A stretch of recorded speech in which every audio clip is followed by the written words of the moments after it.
Wapendwa wasikilizaji wa Radio Tabora FM, karibuni katika tafakari ya neno la Mungu siku ya leo Jumanne tarehe 11 mwezi wa 3 2025, juma la kwanza la Kwaresma mwaka C wa kanisa. Masomo yetu ya leo ni kama ifuatavyo. Somo la kwanza linatoka katika kitabu cha Nabii Isaya sura ya 55 aya ya 10 hadi ya 11.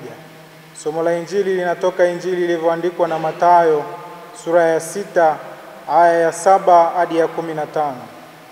Karibuni sasa tusikilize somo la Injili ilivyoandikwa na Mathayo sura ya 6 aya ya 7 hadi ya 15. Nanyi mkiwa katika kusali, msipayuke kama watu wa mataifa, maana wao udhani ya kuwa watasikiwa kwa sababu ya maneno mengi. Basi msifanane na hao, maana Baba yenu atajua mnayohitaji kabla ninyi hamjamuomba. Basi ninyi salini hivi: Baba yetu uliye mbinguni, jina lako litukuzwe, ufalme wako uje, mapenzi yako yatimizwe hapa duniani kama mbinguni. Lakini utupe leo riziki yetu, utusamehe deni zetu kama tuwasamehavyo wadeni wetu, na usitutie majaribuni, lakini utuokoe na yule muovu. Kwa maana mkiwasamehe watu makosa yao, na Baba yenu wa mbinguni atawasamehe ninyi. Bali msipowasamehe watu makosa yao, wala Baba yenu hatawasamehe ninyi makosa yenu. Neno la Bwana. Sifa kwako, Kristo. Ndugu zangu katika Kristo, karibuni tutafakari pamoja hii Injili ambayo ni mahubiri ya Yesu mlimani, ambapo anafundisha umati wa watu kuhusu maadili na kanuni za ufalme wa Mungu. Katika muktadha huu, Yesu anafundisha kuhusu namna ya kusali, akitofautisha kati ya sala ya kweli na ile ya wanafiki isiyo na maana. Alikuwa akiona jinsi baadhi ya watu walivyokuwa wakisali kwa lengo la kuonyesha wakiwa kwenye majukwaa ya umma, badala ya kusali kwa lengo la kujenga uhusiano wa kweli na Mungu. Yesu anatoa maelekezo kuhusu jinsi ya kusali. Anashauri kuwa si lazima kutumia maneno mengi au kujaribu kumvutia Mungu kwa lugha ya kupindisha. Anasisitiza kuwa sala inapaswa kuwa na maana, inapaswa kuwasilisha mahitaji yetu ya kweli ya moyo.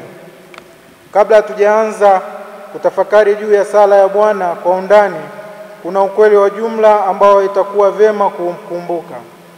Lazima tuzingatie kwanza kabisa kwamba hii ni sala ambayo iliwafundisha wanafunzi wake kumuomba. Wote wawili wa Injili, Mathayo na Luka, wanaweka wazi kuhusu hilo. Mathayo anaweka mahubiri yote ya mlimani katika muktadha wa wanafunzi.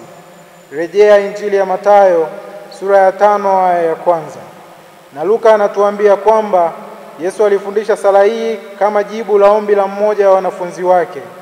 Rejea Luka sura ya 11 aya ya 1. Sala ya Bwana ni sala ambayo mwanafunzi anaweza kuomba. Ni sala ambayo yule anayejitolea kwa Yesu Kristo anaweza kuitamka au kuisali. Sala ya Bwana si sala ya familia kama inavyoitwa wakati mwingine. Isipokuwa kwa neno familia tunamaanisha familia ya kanisa. Sala ya Bwana imetajwa hasa na bila shaka kuwa sala ya mwanafunzi, na ni kwenye midomo ya mwanafunzi tu ambapo sala hii ina maana yake kamili. Kwa maneno mengine, sala ya Bwana inaweza tu kuombwa kweli wakati mtu anayeiomba anajua anachosema, na hawezi kujua hadi atakapoingia katika wanafunzi.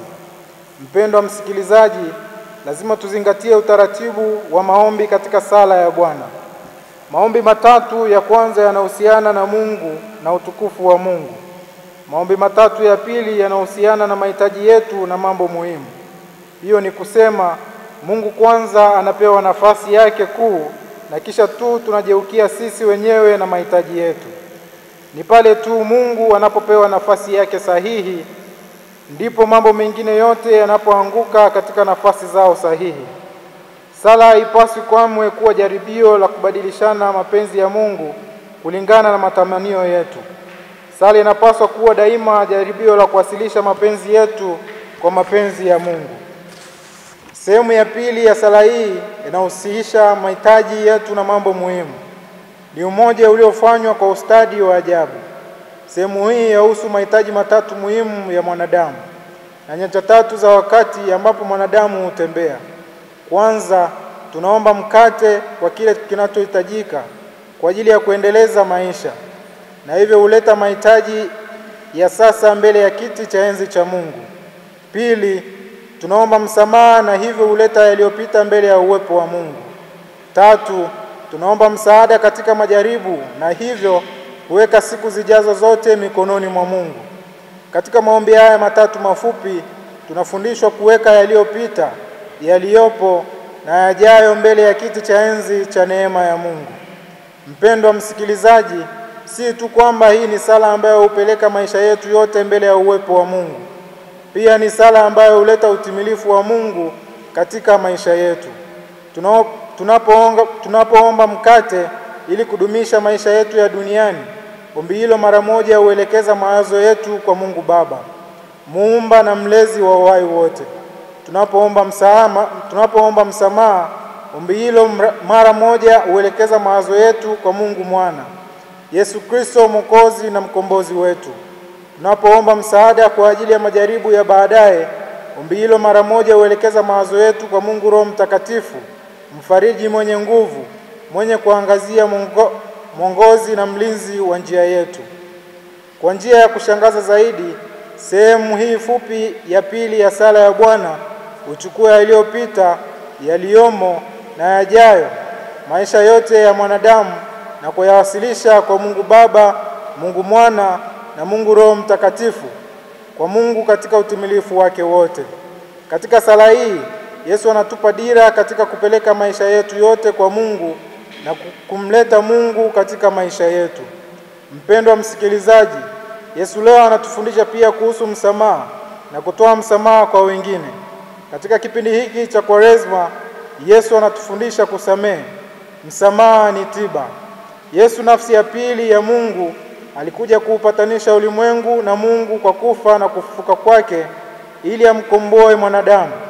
Kama Yesu aliweza kutukomboa sisi, kwa nini wewe na mimi tusijikomboe au tusiwakomboe wenzetu kwa kuwasamehe?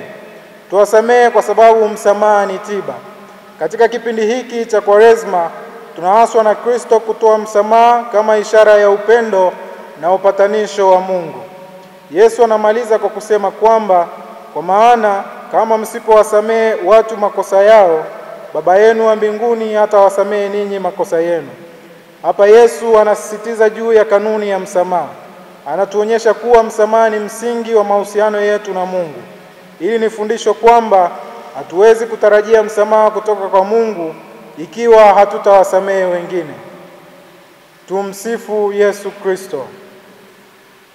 Tafakari hii imeletwa kwenu na mimi Frate Michael George Zawadi kutoka Jimbo Katoliki Moshi, inayosoma masomo ya teolojia mwaka wa pili katika seminari kuu ya Mtakatifu Paulo Mtume Kipalapala.